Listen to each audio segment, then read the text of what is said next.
One of the experiences I trust every homebrewer shares is the feeling of awe that comes from witnessing the conversion of wort into beer through the fermentation process. Even after 15 years, I still get giddy when I see the first signs of airlock activity, a nice fluffy kreuzen developing on top of my beer. The worst is when this takes too long. You all know the anxiety that comes from checking on a batch a day after pitching and seeing no action. This is why we love Imperial Yeast, who pack 200 billion cells of the purest yeast into each pitch-right pouch, which assures quick starts, healthy fermentation, and predictably great results. I strongly urge all of our listeners to check out everything Imperial Yeast has to offer and let them know that you appreciate their support of the Brewlosophy podcast while you're at it.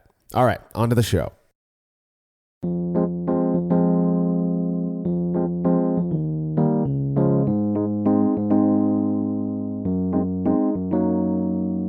In the centuries human beings have been making beer, a ton has been learned about all of the various parts of the brewing process, which has led to the development of certain, rules, things that one must do to ensure a quality end product.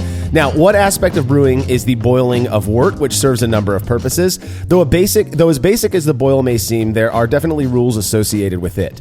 You're listening to the Brewlosophy podcast. I'm your host, Marshall Schott, and joining me on this episode to talk about the impact of boiling wort in a covered kettle is contributor Cade Jobe. Yeah, covered kettle. So that's what we're going to spend some time talking about today. But the real thing we're going to talk about today is the hot topic in brewing, sulfur compounds, right? It's this hot topic that everybody wants to talk about. But of course, we're not talking about thiols. We're going to be talking about DMS, dimethyl sulfide, which is not one that people really like to have in their beer. But it does happen to be the most studied sulfur compound in beer. So I think it's going to be a lot of fun. We'll talk about that covered kettle, what all that means, and why those two things are related. And so it should be a fun episode. Yeah, obviously, I think that when you talk about boiling wort, a big topic is going to be dimethyl sulfide or DMS. So that's going to be a big focus. Though there are some other, smaller offshoot issues related with boiling, purported to be related to boiling in a covered kettle. The instructions I received with the brewing kit that I purchased nearly 2 decades ago now, which is crazy to think, were very, very clear. During the boil step, it is imperative that the kettle has to be covered. And as a college student, I'd become quite proficient at boiling pasta because it's cheap. And I learned quickly that a covered pot of water not only reaches a boil faster, but seems to boil more vigorously. So what's the deal with covering a pot of wort? That's exactly what we're going to be focusing on in this episode.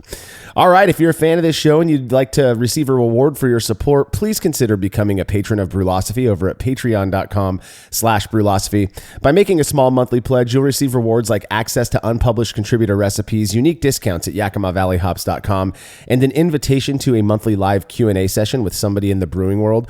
Our guest for this month, December of 2022, is the one and only CH from Homebrew for Life. Chances are a good number of you listeners are already following the Homebrew for Life Instagram and YouTube channels, but if not, and you enjoy the more whimsical and hilarious take on beer and brewing that CH offers, I highly recommend you check it out. And when you do, I think you'll understand why this session is going to be a lot of fun. If you want to be a part of it, you have to make your pledge at patreon.com/Brewlosophy by Friday, December 16th, 2022, as CH is going to be taking questions that Saturday, the 17th.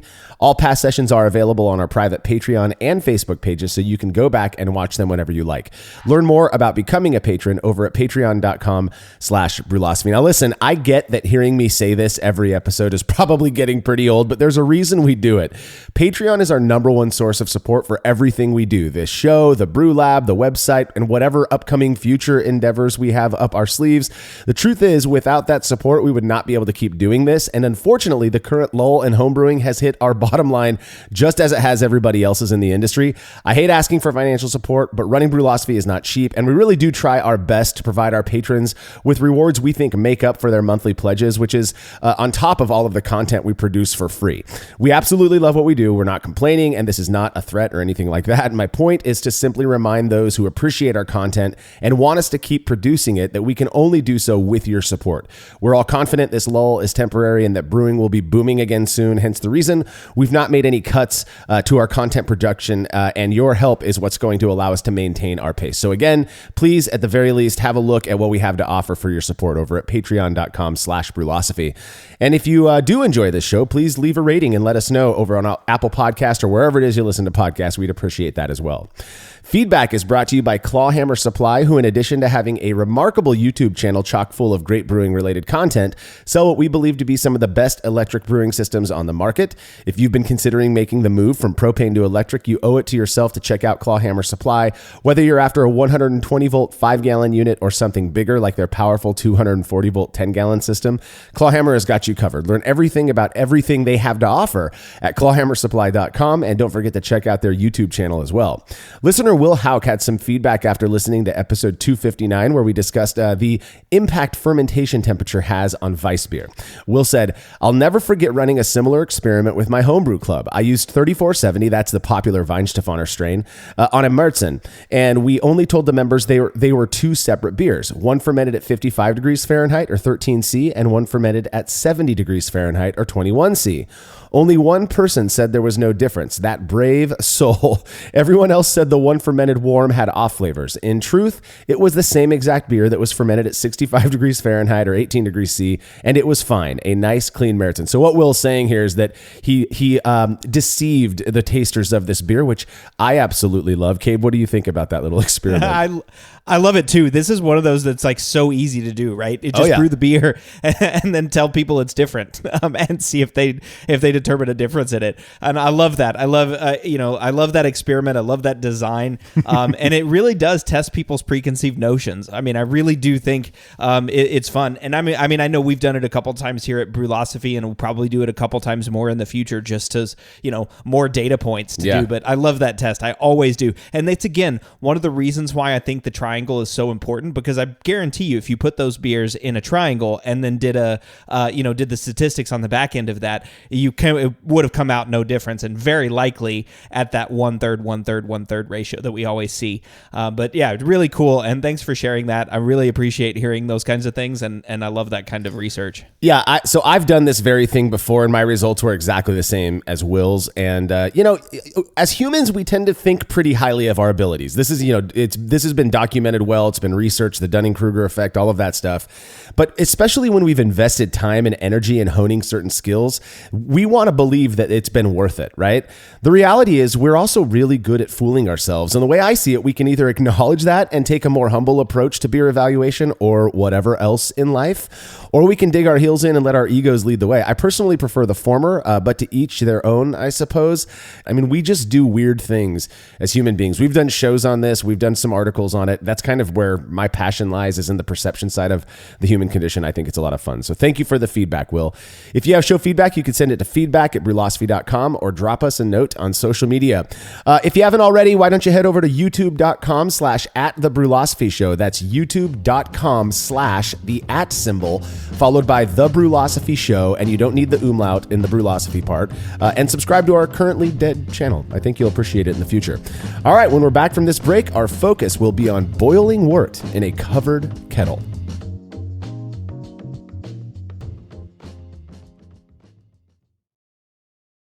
After a long brew day, the last thing I want to do is waste more time chilling wort. I've tried so many different options, and ultimately I settled on the super efficient immersion chillers made by Jaded Brewing. With the King Cobra and Hydra, I'm able to chill my entire batch of wort from boiling to just a few degrees above groundwater temperature in as little as 6 minutes. If an immersion chiller is right for your brewery, then do yourself a favor and check out all of the rad options Jaded Brewing has to offer at jadedbrewing.com, and be sure to let them know Brewlosophy sent you.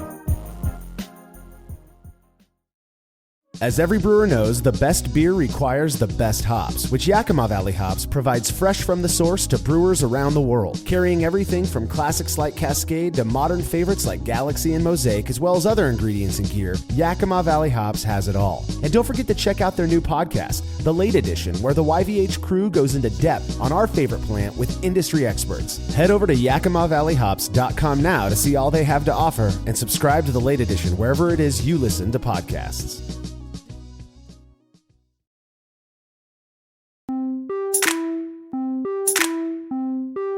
There are a lot of parts of the brewing process that were completely foreign to me when I first started, but one thing I had quite a bit of experience with was boiling. The liquid wasn't wort, obviously, but the idea was familiar enough. Now, before we get too deep into the topic of covering the kettle when boiling wort, let's just go over the general purpose of the boil step up front.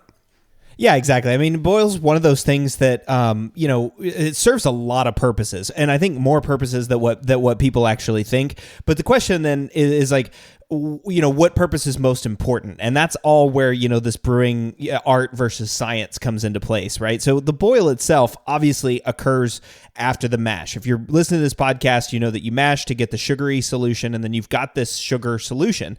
Now, you can technically ferment beer right then. Right? You don't have to boil the wort. You can just put it in a barrel or something and sprinkle some yeast on it, or hell, just let it go. There will be stuff on it already, and you can make beer. So the boil itself is not actually required to make beer. But it's one of those things that over a period of time, people started realizing, hey, there's a bunch of really cool things that happen if we boil this liquid that comes off of the wort. One of those big ones is sterilization, right? I mean, getting rid of whatever microbes are on the wort. That's a really, really big deal.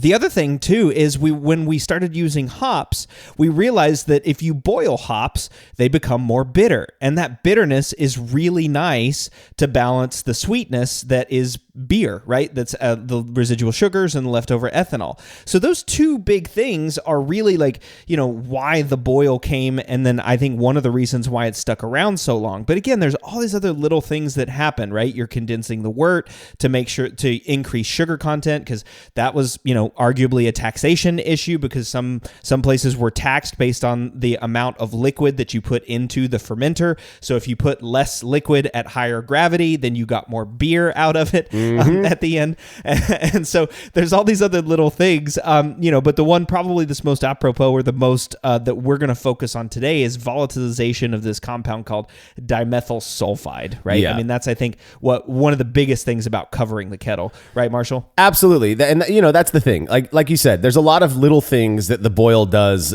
for us as brewers.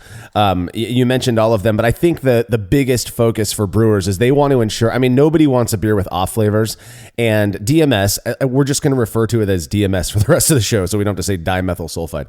That is an off flavor that we will talk about our perceptions of what we perceive when we taste DMS individually, but it is not in my opinion, it's really not something you want in your beer. And so what we've learned is that by boiling, it's got a lower boiling temperature than water, and you can easily volatilize DMS off during this boil step to get it out of the wort completely, so that you don't have to worry about it, at least coming from the source of the malt, later on down the line, which is a very good thing. And so I think, it's weird because we've talked about this before, and this is just the way my weird brain works about how we've developed these specific time frames for things. You've got to boil for at least 1 hour to do this. And, the reality is that the time probably is less. We're not going to be talking about boil length. We've done that, ad nauseum at this point. But the time piece of it is kind of associated with the making sure, right, that you have taken every step possible to drive off as much DMS as possible. So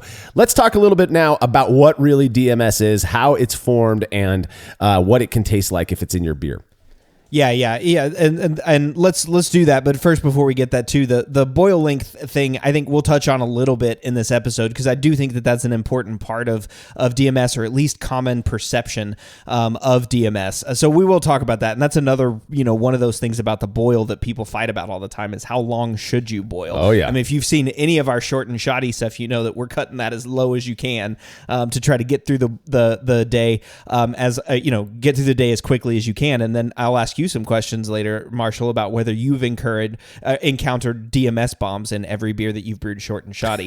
My guess is you haven't. But DMS, what is it, right? So I mentioned at the top of the show sulfur compounds, right? They're all the hot buzz. Biotransformation and thiols is like everything people want to talk about today in brewing. DMS is actually a thioether. And so it's a sulfur compound, and it's super potent, right? Just like thiols. It has a relatively low threshold. It depends on the beer style, but generally around 30 micrograms per liter is where you can start to taste it, where you start to taste DMS. And so DMS, again, is dimethyl sulfide. And I guess according to Wikipedia, it's also okay to call it methane. I've never heard that, but like I said, I'm not very smart. So yeah, I don't know either. So that's from Wikipedia, but it does sulfur. It has this very distinct, aroma. It's an off flavor, like you said. And I mean, a lot of people call it corn-like or cooked cabbage or cooked vegetables. To me, it's tomato paste and shellfish, like shells of shrimp, is what it smells like to me. But it's really nasty, right? I mean, I've done off flavor tasting, and I've tasted it in some fizzy yellow lagers, and at high levels, it really does taste like you just squirted some ketchup and beer. To me, yeah, that's an interesting one too, because up until I did off flavor standards that I got from various different sources, I kind of bought hook, line, and sinker what I heard on some other podcast, years ago, that DMS tasted like canned corn, or had a canned corn character. I never got that in the 3 different DMS flavor standards that I've tried. It all tastes exactly the same, which I'm with you. It tastes like like if you leave ketchup out on the counter overnight and it warms up, that's the aroma and even flavor that I get from it. I have no idea what the shell of shrimps smell like on their own. So maybe it smells like that to me too, but I've never paid much attention to that. But yeah, it is a very interesting, and the reason it's like that is because those vegetables, when you're cooking, cabbage on the stovetop, which I love sauerkraut. I love cooked cabbage. There's a big dish in Latvia that is cooked cabbage, and it does have that smell when you first start cooking it until it drives off the DMS, and that's why it smells like that, is because of dimethyl sulfide. You don't want that in your beer. At least some people are like, well, it's okay in small amounts, and I don't want any amount of it. It is so gross to me. And one thing I learned and I really encourage people, I know it's not cheap, but get together with your brewing friends, spend some money on getting an off flavor standard kit from somewhere, and really put yourself to the test. What I found in my own experimentation with that is that I'm pretty sensitive to DMS, whereas I'm not nearly as sensitive to things like diacetyl, which I thought I would be, right? You don't know that until you actually try it out for yourself. And, when you're dosing a beer with something like a DMS flavor standard, you're going at like 6 times the amount that would be in a beer that's noted as having the DMS off flavor. So you're getting the real, we'll call it a pungent experience. And it is not something that I enjoy in the slightest. Yeah, me either. And I mean, I'll say DMS and acetaldehyde are ones that I do struggle with in terms of finding in beers. Like diacetyl, I can smell that one. I'm pretty sensitive to diacetyl, smell it and taste it. But DMS is one of those that I really am not good with. And it took off flavor training, right? It took really focusing on and trying to understand. And interestingly, about that cooked corn aroma, a couple of weeks ago, I saw a paper on this, and they were saying that corn actually has really high levels of SMM. That's S-methylmethionine. That's the precursor to DMS. We'll talk about that in just a second. But corn has high levels of it, and when you boil corn, that DMS comes out like really, really strongly. And so, okay, that kind of starts to make sense then. All right, if you boil corn, I mean, a lot of Americans were using corn because that was a very commonly grown crop here in the United States. So it makes sense that if you're boiling corn, you smell DMS, so it smells cooked corn like. Yeah. We weren't boiling a lot of corn whenever I grew up. So I don't know that I necessarily, got that flavor. But again, for me, it's that ketchupy tomato paste, and like shrimp shells that are, like if you bake a shrimp stock out of shells, right? Like if you just put the shells in water and boil it to make like a seafood broth or something. Yeah, sure. That's what it smells like. Yeah, right. But SMM, so we need to spend some time talking about that. That's S-methylmethionine. So S-methylmethionine is actually present in malted barley. It's not present in raw barley. It's formed during germination. So the part where the maltster is actually steeping the barley in warm grain to get it to sprout and germinate, where the maltster's doing that for enzymatic activity, right? And to get those amylases so that they can break the starch down into sugars during the mashing process. That's like the whole point of germination, is to prime the grain to get it ready to go and be used for brewing. And there's a whole bunch of things that happen there, right? Amylases are formed. There's a whole bunch of other amino acids that are formed. And S-methylmethionine is a compound that's also formed during germination. So that S-methylmethionine is very heat sensitive. And when you expose it to heat, it converts into DMS. All right. So if you think about like this compound that's being present, then it goes through a kiln, and malts that are highly kilned have a lot of that SMM driven off, right? Because it's exposed to heat, DMS is formed. DMS is super volatile, so it just off gases. And if you've ever been in a malt kiln, you'll smell, especially during germination or whenever it's going over into the kiln, you'll smell DMS coming off of the malt. I mean, it's driven off in like huge quantities during the kilning. But for some of those malts that are lightly kilned, like Pilsner malt and like a bunch of these low kilned, what we would call, I guess, base malts, they don't have as much heat that's exposed to them in the kiln. So there's a lot of SMM that stays in the malted barley. So then that gets over to the brewer. It gets released during the mash, and then even more so during the boil. The SMM gets boiled and then degrades, and DMS is just blowing off of the wort. That's a great thing if you're trying to get rid of DMS. But the problem comes in with a covered kettle. If you've covered up that kettle, the DMS is just blowing up, sticking onto the kettle, it's condensing and then falling right back down into the beer. Or at least ostensibly that's what the prevailing thought is. And I guess I shouldn't say prevailing thought.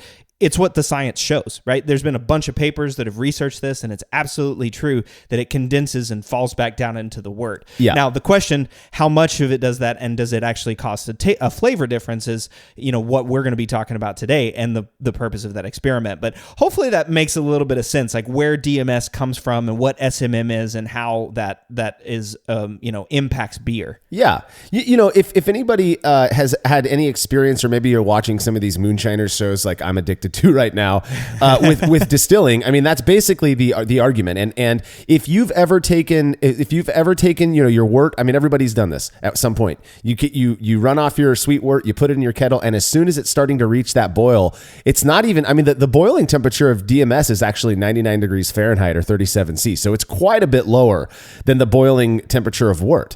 And so usually what will happen in my experience is if you take that wort and as you're heating it up, you can really start to smell this. To me, it's almost like it does smell kind of corny, really, but it's like a toasted corn thing. It's like corn nuts type of characteristic that goes away pretty quickly, in my experience. If you cover the kettle and as you're heating it up, which a lot of people do, they cover their kettle just to kind of expedite the bringing that wort to a boil, and you open the lid, that first whiff of stuff, my understanding is that is a good portion of, I mean, that's a lot of DMS that you're smelling in that initial kind of blast of steam that comes out of your kettle. And the where I start to question though is we know that DMS, we know the boiling temp of DMS. We know that it volatilizes fairly quickly and quite readily, actually, as long as you're heating that wort, and then that boil agitates the wort to really get it out of there. Yes, if you cover it, you're just like I was saying earlier with distilling. If you cover it, and it doesn't have that wort, that steam doesn't have any place else to go. Yeah, it makes sense that the distillate is gonna drop back down into the wort and potentially cause problems, but you would also have a kettle that explodes if you did that, because you'd be like a pressure cooker. So there's right. But it's just really interesting to me. Now, I want to quote our friend John Palmer out of How to Brew in terms of covering the kettle. Now, this book was written many, many years ago, and this is not from the updated version, but he says, once you achieve a boil, only partially cover the pot, if at all. Why? Because in wort, there are sulfur compounds that evolve and boil off. They aren't removed during the boil. They can form dimethyl sulfide, which contributes a cooked cabbage or corn-like flavor to the beer. If the cover is left on the pot or left on such that the condensate from the lid can drip back in, then these flavors will have a much greater chance of showing up in the finished beer. Here's what I love about John's writing is that he's equivocal about it. There's a much greater chance. Doesn't mean you're guaranteed a DMS bomb beer, but a lot of what we do in brewing is just making sure, right? Doing the best we can to avoid the potential risk. And I feel like covering the pot is one of those things. If you put a cover on your kettle while you're boiling, you're going to see massive amounts of steam escaping from underneath that kettle. You're also going to get condensate that drips back down into the wort. Is that ruining the beer? And I think that's really the question here. Mm-hmm. Yeah. And is that ruining? Yeah. Is it ruining the beer? Is it causing the off flavor that's going to stay in the beer? And it's important to understand too that what we're talking about here is SMM is essentially boiling, right? It's thermally degrading, and like Marshall said, 99F is essentially the boil temperature, right? So if when you're raising the boil boil, as soon as you get above 100 degrees Fahrenheit, you're off-gassing DMS. Right. You don't even have to get all the way up to boil to do it. But there are things, right? So this is the most studied sulfur compound in beer. I think at least, I don't know, thiols might have jumped out ahead over the last few years. Recently, yeah, exactly. Right. But the articles on DMS go back to like the 1960s and 70s. So this has been studied for a long time. And one article, I can't remember the person who did this research, but it's in a dimethyl sulfide review from Charlie Banforth back in 2014. It says the half-life of SMM is 37 minutes. That means that the half of the SMM concentration is lost after 30 minutes, and it takes roughly 120 minutes to get rid of all of the SMM. And I read that and I'm going, oh crap. Well, that sounds like you need to have like 120-minute boil, right, to get rid of DMS. But remember, I think the key point here is that SMM itself is not the volatile flavor active component, right? It's DMS. DMS is the off flavor. So when SMM gets degraded and then boiled off and then drips back in, that's where you could have a problem. Is the DMS is then just in your beer, right? It's now back in the solution and it's there giving you an off flavor. If you just have SMM in beer, that's not necessarily going to turn into DMS or that cooked cabbage or vegetable flavor. So I think this is where we get into some of the nuance of this. It's not like, okay, yeah, if you want to eliminate DMS from your beer, then yeah, boil for 120 minutes. You're also going to have Maillard reaction color changes there. You're going to have a much more concentrated wort. You're going to have all kinds of other things that you're going to have to deal with. More electricity, more energy, more time. Yep. All of that other stuff. Longer brew day. Yeah, longer brew days. There's all these other things to consider, but it is important. And I love what John says. I mean, John's How to Brew book is fantastic. And I think it's really stands up over time too, because he does say like, look, these are potential issues that you can avoid if you just only partial the pot, right? Or only partially cover the pot or take the lid off. And then you don't even have to worry about DMS condensate dripping back in. And, I think that's really awesome. I think that's a really good way to say it. I mean, I talk all the time. I've said it a bunch of times on this podcast. If it's that easy, why not? Yeah. Right? It's the same reason why I put Whirlfloc in. It's the same reason why I might put a little sulfites in my beer at packaging. All those reasons, it's like, it's so easy to do that. Why not just do it? It's easy. And I think that may be where this whole covering the kettle idea, started. And one other thing about covering the kettle, if you look at commercial brewing kettles, they'll have a little on the pipe that comes off of the top of the kettle where the steam escapes and goes up, probably just gets vented out to the atmosphere. There's a little circular round collar on the edges of that pipe. And one of the reasons is because there was a study that was done, 20 or 30 years ago that realized that steam is condensing on the side of this pipe and it's dropping back down into the kettle, and their DMS levels are triggering off flavors, right, in their sensory panel. So there's a little collar like a still, right, like a moonshine still that collects the condensate and then sends that off the side of the kettle so it doesn't drip back in. So it's pretty interesting to know that like this is, kettles, modern brew day kettles have this, I don't remember the name of it, but I essentially think of it as the DMS collar. And they all have this. So it's like, this is a very common thing in brewing because of DMS. And it's all because of this idea that DMS can volatilize off and then drip back in and cause the flavor, which is really fun. And this is why we do this research, right? Because we can clearly see 50 years of science that says this is where DMS, or this is one of the main ways that DMS gets into a finished beer. And these are all the things that we do to fix that and mitigate that. Yeah. And so that's where experiments like ours in the Festbier really come in too. And I love to see, this kind of research. Yeah. Let's talk a little bit about Festbier, because that is the style that I went with when designing this experiment. Festbier is a we're not going to go too deep dive into the style, but it is a lager style that is made primarily with Pilsner malt. That was very intentional given the low kilning of Pilsner malt and the, again, ostensibly higher level of SMM that can convert to DMS. It's always recommended when you're, I think it's still recommended these days that if you're making a beer with a majority of Pilsner malt, that you should be boiling for at minimum 60 minutes, but really 90 minutes is the suggestion, because then in. You're giving it enough time for all of that gross DMS to volatilize off and leave the wort. Festbier is also a little, more moderate strength. It's not a lower strength like a Pilsner. It's got a little bit more oomph to it. And again, that was intentional because I wanted to use more Pilsner malt. I really wanted to amplify, in this experiment that we're going to talk about in the next segment, to do everything I could to amplify the potential bad that can come from covering the kettle. So I would think that in this style, and you can correct me if I'm wrong, or if you disagree, Cade, that in this style, that you're probably likely to get DMS if you cover the kettle, if that is going to be an issue. Yeah, I mean, I love this style. Again, it's like you said, it's a moderately strength pale lager, and there's research that's shown that DMS thresholds depend on the beer style. The more complex the beer is, the more DMS is acceptable, right? If you dump a whole bunch of hops in the beer, that's another point too. Hops actually may be a source of DMS as well. They have SMM precursors as well. So there was some research a few years back that Dr. Shellhammer and his team did on DMS that may come from hops. But again, this is a not light lager, but it's a moderate strength lager. It's got some complexity, but again, this is a style that's meant to be consumed in 1 liter servings. Exactly. Right. So it's meant to be quashed and crushed. It can't be super complex. It can't be, an imperial stout or a West Coast super bitter IPA. It can't be a Pliny the Elder. I guess you could consume Pliny in 1 liter servings, but again, I love Festbier for this because it's got all of those nice ingredients to it. It's got a lot of malt character. It's got Pilsner malt, and it's a good choice for if you're trying to cover the boil and create DMS and get this off flavor. It's a great style for it. Well, despite my ample experience boiling pasta, potatoes, and other edibles, I never really questioned the rule to boil wort in an uncovered kettle. I just accepted that failing to do so would result in off flavors, so I always boiled in an uncovered kettle. It wasn't until a few years ago that I really began to wonder what might happen if I boiled wort with the lid on, and so I designed an experiment to test it out. We're going to be getting into those results right after this break.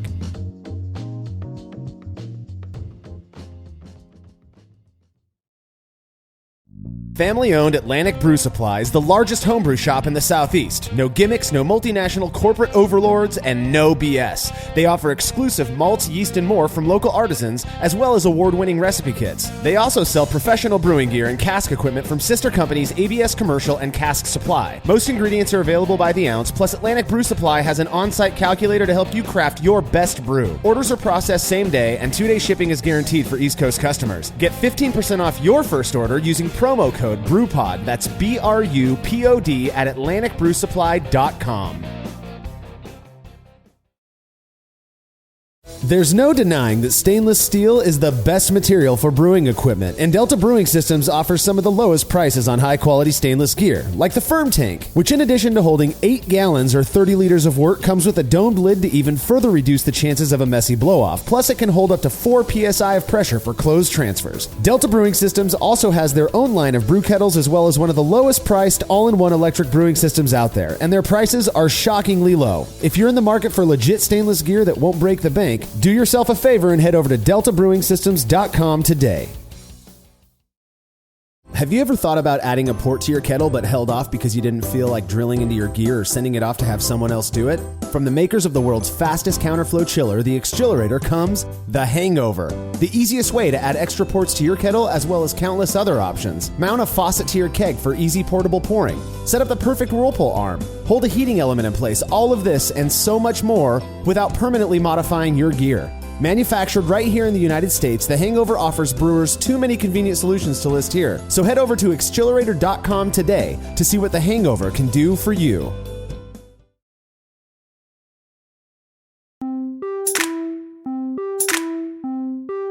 There is a lot of conjecture when it comes to brewing do's and don'ts, some of which is based on information from a long time ago, as many of us are well aware of, which is fine and everything, but I really like to test things out for myself. It's just something that I enjoy doing, and that's exactly what I did when I started thinking about the impact of boiling wort in a covered vessel. I brewed a 10-gallon batch of Festbier, a very simple recipe, 78% Pilsner malt, 22% Vienna malt. I would think that, again, 78% of a Festbier in order to get to the OG is quite a bit. I think it was somewhere around 9 or 10 pounds. I don't have it right in front of me now, but not to me, again, if it's going to show up, it's going to show up in this, right? Yeah, I mean, Vienna is also a lightly kilned malt too, right? So you've got, I mean, not as lightly as Pilsner, but it's still pretty lightly kilned. Yeah. So you've got you've got enough SMM precursor that if DMS is going to show up, I would think this is one of the beers to do it, or maybe the best beer to do it. It's a lot of Pilsner malt. That was my goal. Yeah. So I mashed for 1 hour. This was a single mash of 149 degrees Fahrenheit, 65 degrees Celsius, after which I collected all of the sweet wort. I believe this was a batch sparge way back in the day. And so I collected all of the sweet wort in one large kettle, stirred it to homogenize, and then I split it equally between two separate kettles. So I ran half of it off into another kettle. And then I made sure that both were at the same OG, just to be sure we were, that this was a fair comparison. And again, my whole point in doing this was focus on the boil. Had nothing to do with the mash. Hence the reason we did in the same exact mash and then split that wort after the fact. Once those worts were split between the kettles, I put a lid on one of them and I left the other one completely uncovered. Pretty simple comparison here. And then I proceeded to boil those worts for 60 minutes, adding 24 grams of Magnum at 60 minutes and then 42 grams of Spalter Select at 15 minutes. Very simple hop schedule there. Didn't want the hops to take over. You're not really supposed to do that in a fest beer anyways, but just enough to make it beery and to taste like a decent fest beer. The only time the lid was removed from the covered batch was to add the hops, and I did it incredibly quickly. I had them prepped. I kind of slid the lid over real quick, tossed the hops in, and I put the lid back on. Now, I will say, just from my observations of brewing these beers, that there was a large amount of steam coming out from underneath the lid of the covered kettle, and I mean it was nonstop. Like the lid was like bumping around because of how much steam was coming out. So to me, I'm thinking, well, something's escaping, and it just smelled like your standard boiling wort at that point. Yeah, exactly. I mean, I've done this experiment as well, where I cover the kettle, and I had trouble getting the kettle lid to actually close all the way. Yeah, Yeah. I mean, it's like you said, it's like bubble, bubble, bubble, bubble, bubble, and I mean, you're not cooking in a pressure cooker with the lid, closed inside of it. You got a lid on there, which means some steam is escaping. Yeah, but still, all that to be said, the whole thing is this condensate, right? Because SMM in the wort doesn't have the flavor aspect that DMS does. And DMS is the volatile component, right? DMS is the one that's supposed to be boiling off, and why you have to have this rigorous boil, and you need all this air and space for the DMS to just go off into the atmosphere. So, but if you're covering it, it still seems like that should be enough, right? I mean, if commercial kettles are having to install a specific collar on their chimney so that they can cover this, I mean, it seems like just covering a lid, covering a kettle with the lid should provide enough DMS that you'd have some sort of flavor impact if you're going to get it at all. Yeah, I mean, I agree with you. And as much steam was leaving from underneath the lid, there was still quite a bit of condensation forming on the inside of the lid as well. And it was, without a doubt, it was dripping back down into the wort. So, is the DMS leaving with the steam, or is it going into the condensate and dripping back down into the wort? Who knows? That's what we're testing out here. So once each boil was finished, there were, it was really interesting. I expected to see the covered boil wort have almost the same volume as the pre-boil, right? I thought it would be maybe a little less, because obviously some steam was escaping. It was almost identical in volume to what was in the uncovered kettle, which really surprised me. Now, because of that, I presumed that they would be, have the same original gravity. I was wrong on that. The one boiled with the lid on was actually a little bit lower. It was 1057 OG versus 1060 for the uncovered wort, which that right there is an indicator that condensate was probably going back down into the kettle, or less steam is fully escaping the kettle. And I was at this point, I'm going, wow, okay, here we go. This is going to, if that condensate's getting down in there and it's got DMS in it, we're probably going to taste it. Yeah, exactly. I mean, and that's exactly what you would expect to see. The stuff is dripping back down. You'd expect to see a less concentrated wort, so a lower OG. I mean, this is exactly what we want to see if you're testing this experiment. I mean, so far, it's going according to everything that we would want to see to test covering the kettle. Yeah. Yeah, very interesting to me. So once the boils were complete, the worts were chilled as quickly as I could with my jaded, I believe I used the King Cobra back then. And then I racked the worts to identical carboys that were sanitized before placing them in my fermentation chamber, where they were left to finish chilling to my desired fermentation temperature of 55 degrees Fahrenheit or 13 degrees Celsius, at which point each was pitched with identical amounts of Saflager W3470 yeast slurry that I took from a prior batch, and it was nice and clean, split it again, even amounts, and I did proper pitch rates and all of that stuff. So after 5 days, I began to raise the temperature to 70 degrees Fahrenheit or 21 degrees Celsius. And I noticed something at this point. I'm looking at these, the carboys I used back then were those plastic PET carboys, which are really convenient, hard to break. But what I like about those versus stainless is you can watch fermentation happen. And one thing I noticed was that the batch from the that was uncovered during the boil had noticeably more krausen than the one that wasn't. And I remember wondering, is that a function of these compounds, these additional compounds being in the wort that may be like not allowing those bubbles to form? Not maybe, I don't know what it would be, like an oil or something like that. But it was a noticeable difference. You can see it on the website. I don't know what would cause that. Do you have any ideas, Cade?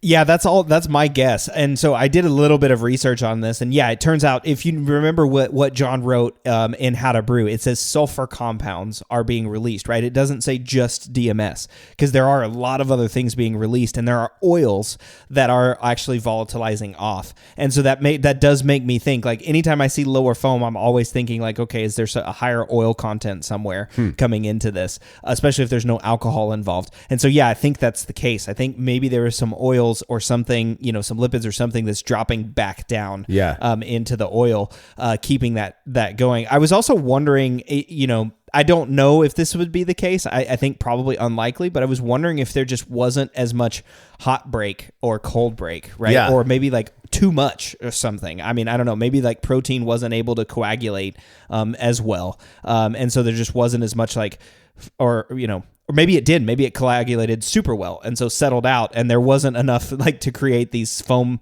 matrices. So I don't know, but that's all sort of just me spitballing and speculating. Yeah, I think most likely culprit, though, is, like you said, oils or something that are dripping back in to the batch. Yeah, exactly. And at this point, we've got different OG. We've got a different, observed krausen on these beers. Again, just more and more adding up in my mind that these beers there's something different about them, and that's interesting to me. So after 12 days of fermentation, again, I had raised the temperature to 70 degrees Fahrenheit, 21 C for I believe it was 12 more, a week or so. I took hydrometer measurements that showed that the wort that was boiled uncovered was at 1006 FG, while the covered batch was at 1007. So they finished similarly, and kind of what you would expect based on the OG, though. Maybe obviously the one that was uncovered had slightly more alcohol in the end, but not too much. I don't think there's anything major there. Again, nicely attenuative yeast did its job. Both of these beers at this point, to me, I'm trying not to dig for DMS in my hydrometer samples or anything, because I wanted to come through in the finished beer. So, but yeah, 1006 versus 1007. One started with a higher OG, slight difference there, but nothing that I'm too concerned about. I then proceeded to cold crash the beers, and then I fine them with gelatin and let them sit for a couple of days before packaging them, transferring them to kegs. The beers were then placed in the filled kegs were placed in my Keyser, where they were burst carbonated and then allowed to condition for a week before they were ready for evaluation.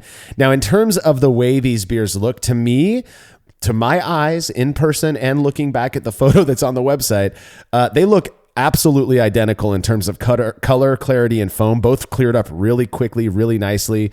And I kind of expected the batch that was boiled with the lid on to maybe not have as good of foam retention, but it was no different to my eyes. Yeah, and so this is where the oil argument kind of falls apart, right? Because it's kind of like, well, crap, if there's extra oil in there, then there also shouldn't be as much foam. So it's like, crap, well, what was happening during the fermentation? And honestly, I just don't know. I mean, if there was a protein or over coagulation or something, then one would be clearer than the other, and there just isn't any of that. So this is where we get into, I just don't know. Yeah. I don't know why that would be the case, but it is great to see that the beers look fantastic, right? They have good foam. Both beers look good and look drinkable. So even if you cover with Kettle even if you cover the kettle with the lid, you can still make a drinkable beer or appearance wise. Yeah, and we have all been served beers that look absolutely beautiful but taste like trash. I mean that's so that's where we're going with this one. Prior to collecting data, we have made it our practice to do our own set of triangle tests to give our own personal impressions. And, we're going into it completely aware of what the variable is as the brewer. We're asking our family to serve us the triangle tests and whatnot to try to, keep us somewhat blind and so or less biased, I suppose. I'm telling you, I went into this one convinced I was going to be able to tell them apart because of my experience with the DMS flavor standards and being easily able to detect the beer that was dosed with actual, DMS flavor standard. I convinced I was going to get these. I'm served them in a triangle test and they tasted exactly the same, which not only speaks to the potential absence of DMS, because I got nothing. I got none of what I associate with DMS off flavor in either of these beers. They tasted actually like really good Festbiers. But I also didn't detect the difference in alcohol level. So that OG difference didn't seem to have much of a perceptible impact. That FG difference didn't seem to have much of a perceptible impact. They just tasted exactly the same to me, which really speaks to the ingredients being the driver of that perceptible experience of beer, which I think is interesting. And in my mind at this point, I'm going, well, if I can't detect these, we'll see if I'm proven wrong. Maybe it's just my crappy palate, and so we want to serve them to a panel of tasters because I was shocked. I was fully expected to be able to tell these beers apart, and I could not. Yeah, before I share my personal experience with it, let's share the results, right? Because you did serve it to tasters. You actually served it to 20 tasters, and given 20 tasters, you'd have to have 11 get it right, or pick the correct beer, and only a total of 8 tasters got that. So the P was 0.34, and so tasters weren't able to tell a difference. In those beers. Not only could they not tell a difference, my panel of tasters, especially the ones I was using way back then. I think that I did this one in 2016. I was still using my propane setup. Most of my panel of tasters were people from the local homebrew club who were all, the good majority of them are all BJCP judges.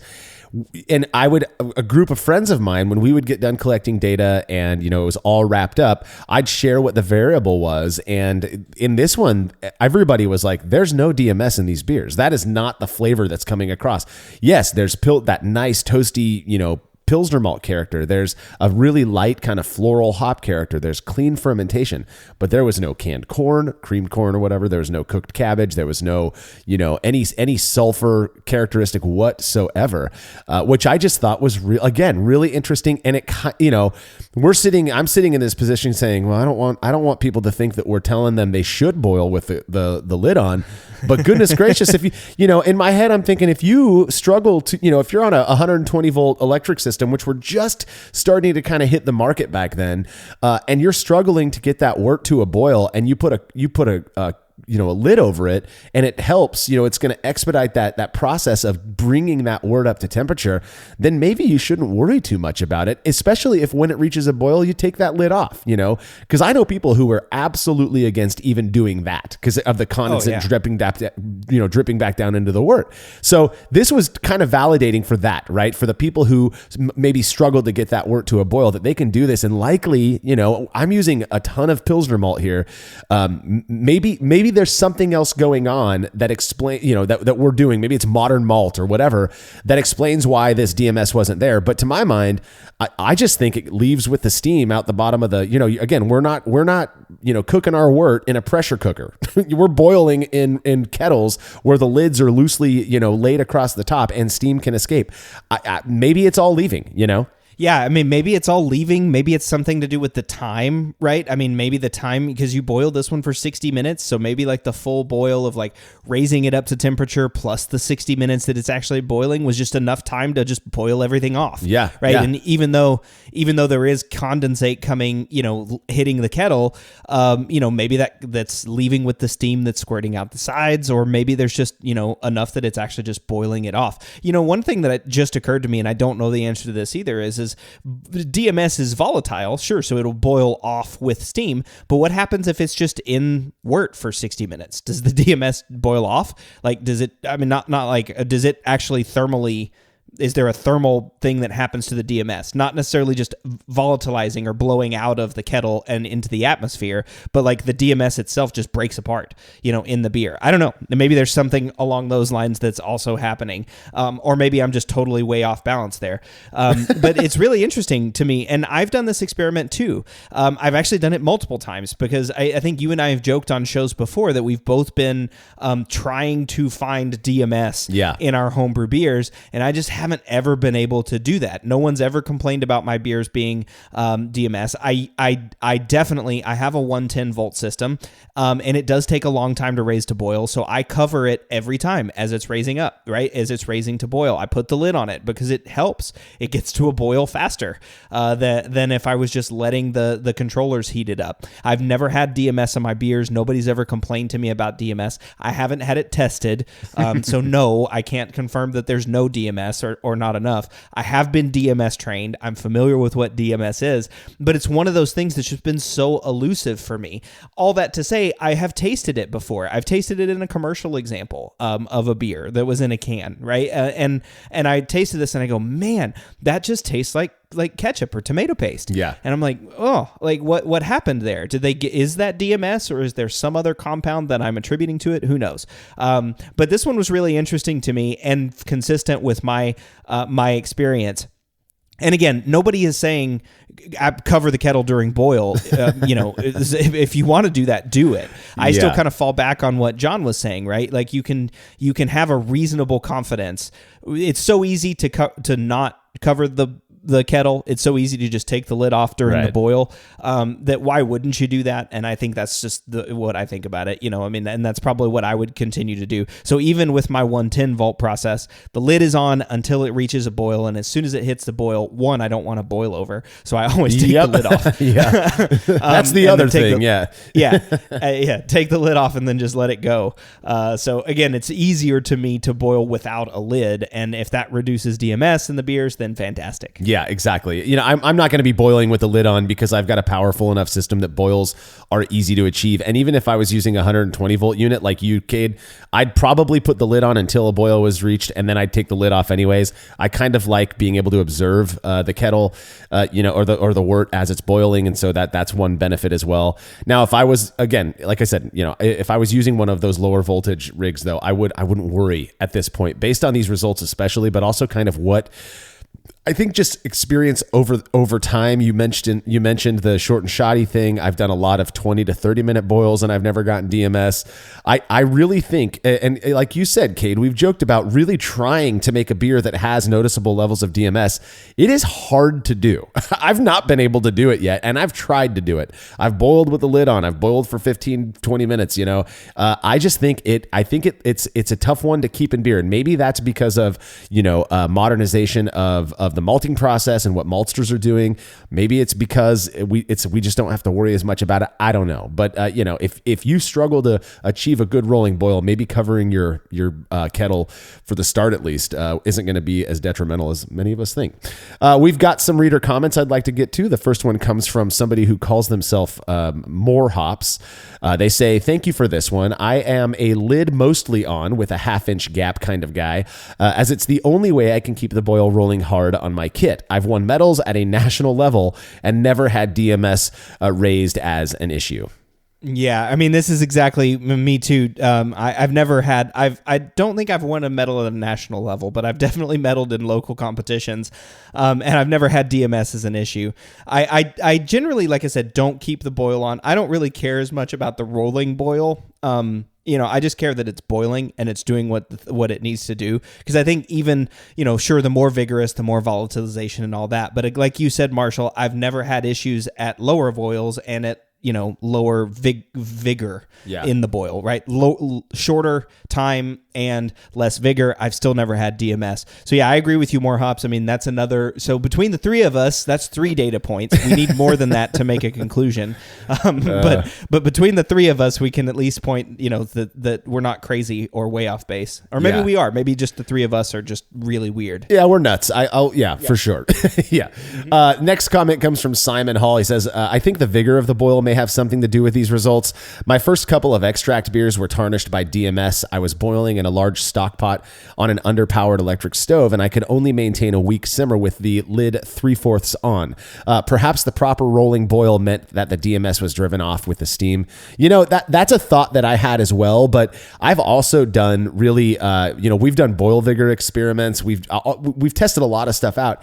And yet we're still struggling to get DMS or what we perceive as being DMS.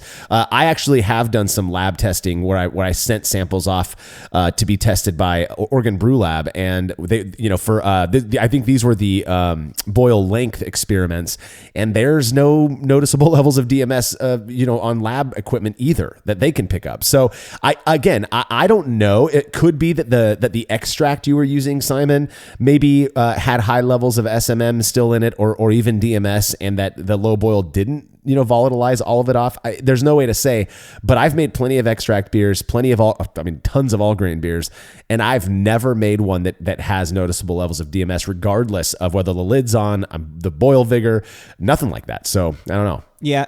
Yeah, I mean, there's one other piece of this puzzle, or that we didn't talk about today, which is dimethyl sulf oxide, and so it could be that maybe there's something going on with dimethyl sulfoxide. Maybe with lower boils, we're, producing more DMSO, and DMSO requires yeast.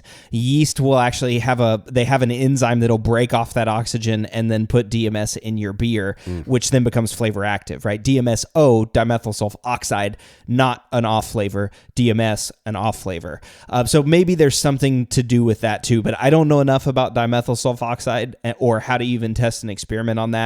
But it could be that something there happened, right? Maybe the malt had, DMSO that was in it that because of the boil didn't get, volatilized, and then the yeast liberated it. I mean, who knows? Yeah. I mean, I feel like this is one of those things where we're sort of trying to explain a sensory perception that we don't have, right? We don't see a difference when we should see a difference. Right. When we know that the science says, hey, there should be DMS there doing these things, right? But again, like Marshall said, you've had some beers tested and there wasn't DMS in the beer. So maybe there was a huge concentration of SMM in the beer, and it just didn't get converted to DMS. I mean, who knows? There's all these sort of questions and ifs, and this is another reason why this has been studied for 50 years. Yeah, well, and I was trying my best not to go down the people misperceive off flavors path, but I think it deserves to be mentioned that what I have perceived as Pilsner malt character, I've heard some proud brewers refer to as DMS. What I perceive as caramel malt character, I've heard some beer evaluators call diacetyl. That's without lab testing. I think sometimes what happens is we're honing in so strongly. We want to be the one to call out that we're noticing this compound that sometimes we do. We taste a normal beer, but we're looking so hard that we maybe mistakenly pick up this off flavor. I don't know. I'm not saying that that's what's happening to Simon here. I've witnessed that for myself, or what I think to be occurring is that, and that's again why I highly recommend people spend the money with a group of friends on getting some flavor standards, because you'll really learn a lot about how these compounds really taste to you, how you perceive them, and your own sensitivities. It's really interesting stuff. I was gonna say lump me into that category too, because I definitely, like, on the Cicerone exam, that was one of the questions. We had a beer that was a Continental made with Continental Pils malt. It was a Pilsner made with Continental Pils malt, and I emphatically said, this has got DMS in it. This is the off flavor beer. It's got DMS that you can, you may need to check the trap on the column to make sure that the DMS isn't dripping back into the kettle, increase your boil vigor, all of these things. And I was totally wrong. Yeah. It was just a wonderful example of Continental Pils that has sort of that Continental Pils flavor. Yep. That's a little bit sulfury and it's really nice and pleasant and it's supposed to be there and it's not DMS. Same boat. It's happened to the best of us. I mean, that is not a bad thing, by the way. I think owning that, acknowledging it, again, you can proceed with an air of humility and understanding that we're going to make mistakes in what we're perceiving. That's completely human. So, the final comment comes from our friend Dan Pixley from Milk the Funk. He left a pretty long one. He actually brings up DMSO as well, Cade, and that's why I wanted to hit on this one. Dan says DMS is extremely volatile. There's new science regarding the thermodynamics of DMS that shows it will volatilize even below boiling temperatures. I believe it's 99 degrees Fahrenheit or 37 C. DMS blows off during fermentation, again due to high volatility. Another aspect of DMS that people often ignore is that bacterial contaminations can cause lots of DMS. Some bacteria species can convert DMSO into DMS in percentages as high as 37%, which is nuts, versus Saccharomyces cerevisiae, which converts around 5%. Spontaneous fermentation, for example, is well known to have high amounts of DMS produced in the early stages of fermentation. That DMS eventually volatilizes off over around 6 months to levels that are typical in other beer styles. This makes me wonder if contamination is more of a source for DMS versus SMM conversion during the boil. My one anecdotal experience: the only time I've ever been confident that I detected DMS, other than in my own spontaneous fermentations, was during my BJCP exam. Our proctor brought a Pilsner that was cold crashed after 2 days of fermentation. I got a lot of tomato sauce in that beer. Funnily enough, I don't recall anyone else picking out DMS in this beer specifically, and who knows, maybe I wasn't actually tasting DMS. I love Dan's humility with this, but that is such a great experience. And I've been told, if you want DMS, just cut fermentation off early and cold crash, and it will be in your beer. I've never done that, so maybe that's the next step. I wouldn't know how to design an experiment around it. But I think it's interesting that he also gets more of a tomato sauce thing rather than this cooked corn. I don't know. That seems more common than not. Yeah. I mean, everything is different to everybody too. And also it bears mentioning that the compound concentration changes the flavor, right? So as you get higher and higher and higher concentrations, it might taste more like cooked corn than tomato sauce, even to me or to you, Marshall. It just kind of depends, but for the most levels that we taste in beer, it's that definite tomato sauce and ketchup to me and you, and it sounds like to Dan. But I love this comment, Dan, and that's so true. I wonder if if bacteria are producing DMS from DMSO at 37% versus 5% from Saccharomyces, maybe that means that even just a small microbial contamination might be causing enough DMS to maybe thumb the scale, right, where you can actually taste it. We're just even just a little bit, like 1 or 2 bacteria that's in something, maybe not 1 or 2 bacteria. It'd have to be more than that. But, some small amount of bacteria that's in in just like a hard to reach spot of your fermenter, or in some piece of equipment that you do, if you're dry hopping with a steel mesh or something, and it maybe it is just a really tiny amount of bacterial infection that's not going to create tartness or any of these other flavors that we would commonly attribute to bacteria. Yeah. But it was just enough to produce DMS. That's a great idea, and I really don't know. I mean, I think that would take much more knowledge of DMS than I have, and probably a lot more time reading the research and studying and figuring it out. But it's a really interesting question, and this whole topic of DMS is a complex one. So yeah, well, that's the thing too, is if you are making beers where you're confident that there's DMS in them, I'd be curious to hear what your process is. Also, to taste your beer, feel free to send it in. I will taste bad beer. I'm cool with that.